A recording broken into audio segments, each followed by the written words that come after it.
This is Ben Johnson with Barstool Confessions, serving you the unfiltered, uninterrupted brew from your favorite political personalities. We're here at the Four Fields in Washington, D.C., having a drink with Juan Williams.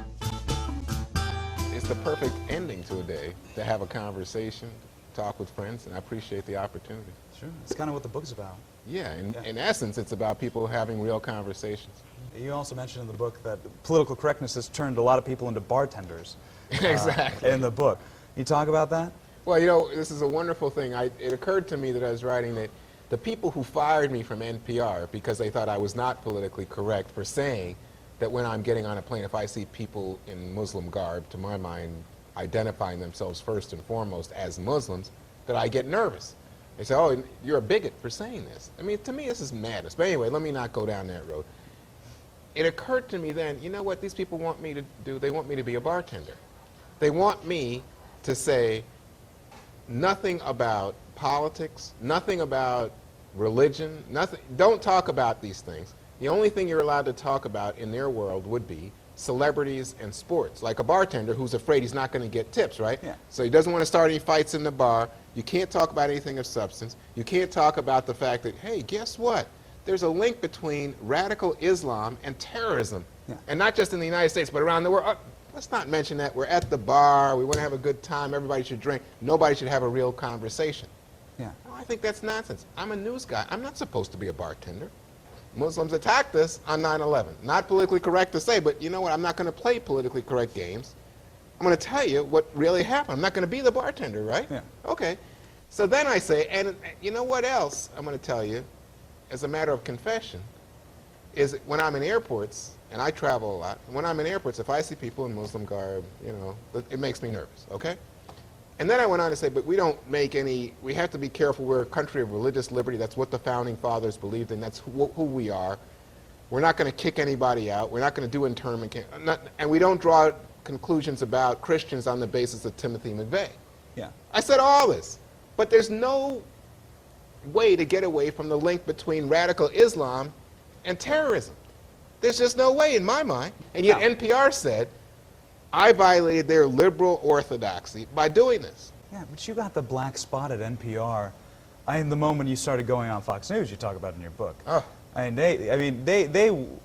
couldn't believe the behavior that it was childish. I mean, really. Well, I think they really they hate Fox. And they hated me for, I mean, this is the odd part. Why would you, maybe I should just speak clearly here. Okay, so they hated me for being on Fox. They hated the idea in specific that I would talk to Sean Hannity or Bill O'Reilly. Why do I do those shows? And I'm thinking, you know what, I was working at Fox before I came to NPR anyway. But secondly, what is wrong, what's illegitimate with an American journalist talking to these leading personalities? And guess what? Most of the time, I'm arguing with them. It's not like I'm there like some token black guy who's just, you know, oh, I'm saying, yes, Sean, you're exactly right, Sean.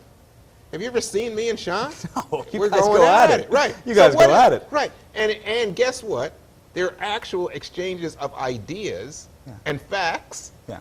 So I mean, I would think that they would say, yeah, that's in the best tradition of great American debate. They are so inflexible and so locked in that the idea of a conversation is a threat to them. Mm-hmm. I mean, talking about, even before the Sting video and all the Muslim Brotherhood stuff, you mentioned in your book that they told, you complimented Bill Cosby, and they told you to muzzle yourself, essentially. You're not acting like the way a black person is supposed to act. You're not, yeah, exactly. You're not authentically black. How can you, I mean, you gotta be honor, kidding me. well, You're not acting the way a black person's supposed to act. in their mind. Now check this out. Who's being condescending? Who's being patronizing? This is coming from the left. Yeah. How crazy. And you know, these are the same people, if there's a controversy involving race in America, their idea of legitimate black voices is very limited. Mm-hmm. Al Sharpton, Jesse Jackson. Mm-hmm. But the idea that you would say, oh, you know what? No, there's a range of black ministers, black business people, there's Condoleezza Rice, you know, there's Colin Powell, there's Clarence Thomas. Oh, no, not really black. No. Those are not really black people. So who is it that they think are black people? And how is it, and they would portray themselves as impartial, accurate journalists. But in fact, I think that they are promoting a line of thinking that helps to retard debate and argument inside the black community, and I think appeals to the kind of condescending attitudes that then would prevail in upper income elite academic white circles about people of color. It's, to me, it's pernicious. It is really terrible stuff. But they never, you know, stand up and say that's who we are. Yeah. So I mean, who are the real bigots?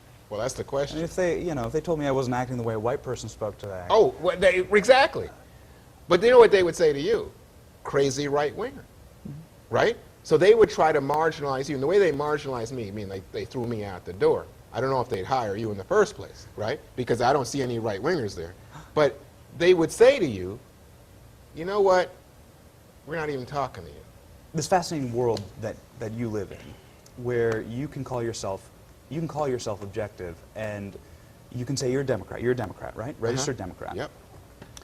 Yet you have Sarah Palin, Roger Ailes, Bill O'Reilly, Sean Hannity standing up for you. Right. And you have James O'Keefe making sting videos on your behalf to kind of, Thank you, get James the O'Keefe. idea. Yes. Yeah, he took your story and said there's something more to this. Oh, there is. And let's be Muslim, if they're this sensitive about Muslims, well, let's play the Muslim Brotherhood. Isn't it unbelievable to watch their top fundraiser absolutely scurrying around like a cockroach, right? In service to what is purportedly the Muslim Brotherhood, a terrorist organization. Is that unbelievable? They wanted to hide the donation. They said, oh, $5 million, we can, we don't have to say that's from the Muslim Brotherhood. I mean, that was the second part that didn't get as much press, but the idea was we'll hide it. And then coming on and calling you a bigot, I don't know. I mean, I would say if there was a golden moment of journalism in the last year, it was when you lost it. You lost it was on Sean's show where you had your first on-air appearance, and they said they called you a bigot. They're calling me a bigot, Sean. Check it out. Well, I mean, it's one of those life moments where you think, what is going on? I mean, it shakes you. Yeah. Because I was so scared afterwards, in the immediate aftermath, before Fox said, you're okay, we're going to make you a deal here, you're going to work here.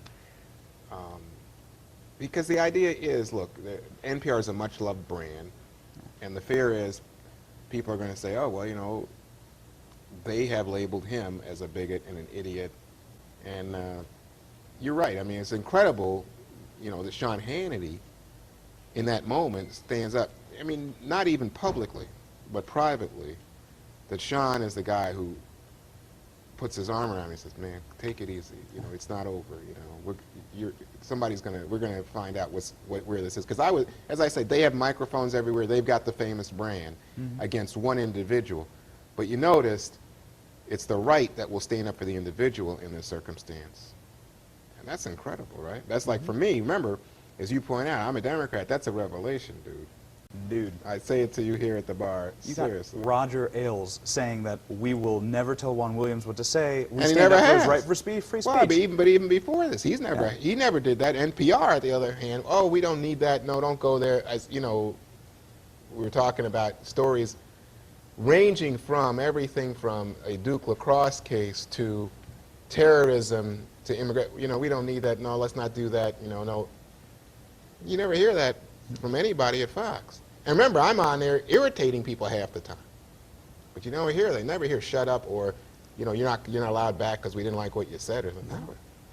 In your book, at the very beginning and at the very end, you relate the political correctness of the media. You call out Media Matters and some other organizations, and you relate them to Gestapos, and you get put in the gulag. Exactly. If you go against the ideology.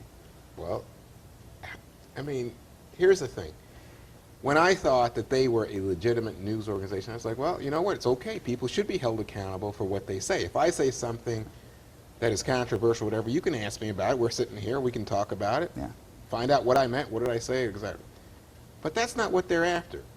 It turns out that they are not a legitimate media organization, that what they are is after, as they put it, engaging in war with conservative news outlets, and specifically Fox News. But this extends across the media universe to anybody who is identifiably conservative.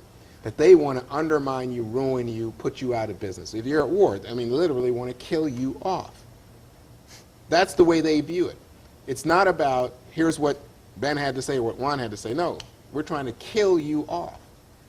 And they will go into it with the idea that they will engage in negative research, not about what you had to say, but about your personal life, about your family, about your finances. Well, what is this? Wait a minute. What's the difference between the Gestapo and this? But here's the thing, and I think this is one of the secrets to Fox's success, is that Fox is not about shutting down anybody from saying anything. They welcome everybody to talk, right? So you hear things you don't hear elsewhere. There's so much that mainstream media ignores because it doesn't fit in their mostly liberal orthodoxy. So it's just like it's not worthy of their attention.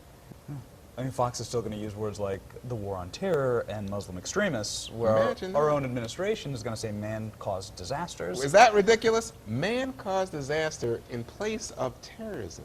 Now, what is that but politically correct speech and speech codes? Yeah. I mean, to me, it's an insult to your intellect. Yeah. Well, I mean, no, I could say, you know, maybe they were saying we want to improve relations with the Muslim community, but you can't do it on the basis of pretend. We're not playing dollhouse here. You know, it's not like, oh, we're all going to be so polite, we're all going to have little plastic cups of tea and pretend as if there aren't Muslim extremists that want to cut and kill. Yeah. And I tell you something, isn't it ironic that the left in this country, that Obama's team would be engaged in this? Because you know what? The Islamic extremists, imagine how they treat people of color in the United States, minorities, how they treat minorities in their own culture, how they treat Christians. Women. Women. Gays. Oh, man. Okay, so why would the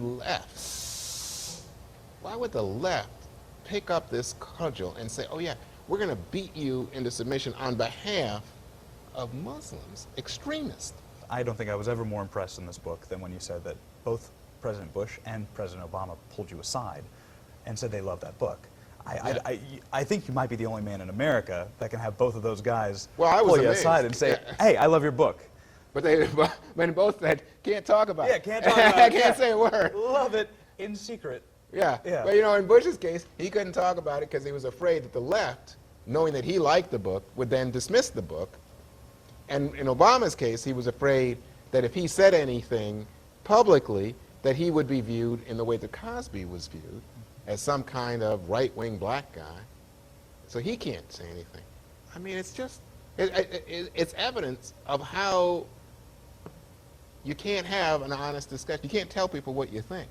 I did an interview the other day with an NPR host, and she said to me, you know, you're hated.